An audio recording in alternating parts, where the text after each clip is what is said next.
Weather update tayo mga kapatid. Meron po tayong binabantayang bagyo sa labas ng ating Philippine Area of Responsibility. Yan po ang bagyong may international name na Nakri. Ito po ay nasa tropical storm category na may taglay ng lakas na hangin na umabot sa 65 km per hour malapit sa kanyang gitna. At kung minsan may mga pagbugsong umabot sa 80 km per hour. Ito po ay huling namataan ng Pag-asa sa layong around 1,725 east ng extreme northern Luzon.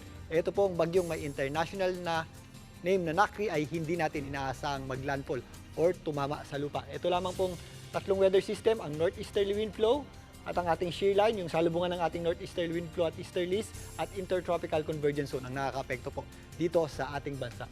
Ito po ang bagyong may international name na Nakri ay posible pong pumasok sa loob ng ating Philippine Area of Responsibility bukas, pero yan po ay dadaplis lang dito sa kanto ng ating par at wala pong magiging direktang epekto sa atin.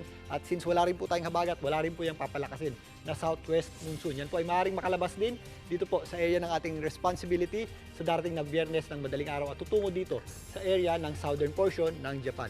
Ito po ay, again, walang magiging direktang epekto sa atin, pero yung ating northeasterly wind flow ay posible pong magdala ng mga mahihinang pag-ulan sa extreme northern Luzon, samantalang yung ating shear line ang nagdadala naman ng mataas na tsansa ng pag-ulan dito po sa areas ng Cagayan, Quirino, kasama po dyan ang malaking bahagi ng Central Luzon, including Aurora na po dyan at kasama na rin po dyan ang Rizal at Quezon. Samantalang yung ating intertropical convergence zone naman ay nagdadala ng mga posibleng kalat-kalat na pag-ulan at minsan meron din tayong thunderstorms sa mga areas ng Visayas, kasama po dyan ng Palawan at malaking bahagi ng Mindanao. Dito po sa Metro Manila, yung nagpaulan po sa atin ngayong araw ay epekto rin po ng ating tinatawag na shear line. At meron din tayong mga paminsan-minsan pag-ulan, magpapatuloy yan ngayong magdamag, pero bukas mababawasan po ang epekto niya na. Pero again, sa mga lalabas ng bahay, ugaliin pa rin po natin ang pagdadala ng payong dahil possible pa rin po yung ating mga afternoon showers at thunderstorms. At yan muna latest sa ating lagay ng panahon. Muli ako po ang inyong weather frontliner, Alvin Pura, na lagi may panahon para sa iyo.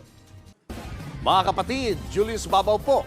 Para sa komprehensibo at makabuluhang balitaan at talakayan, mag-follow at mag-subscribe na sa social media pages ng News 5.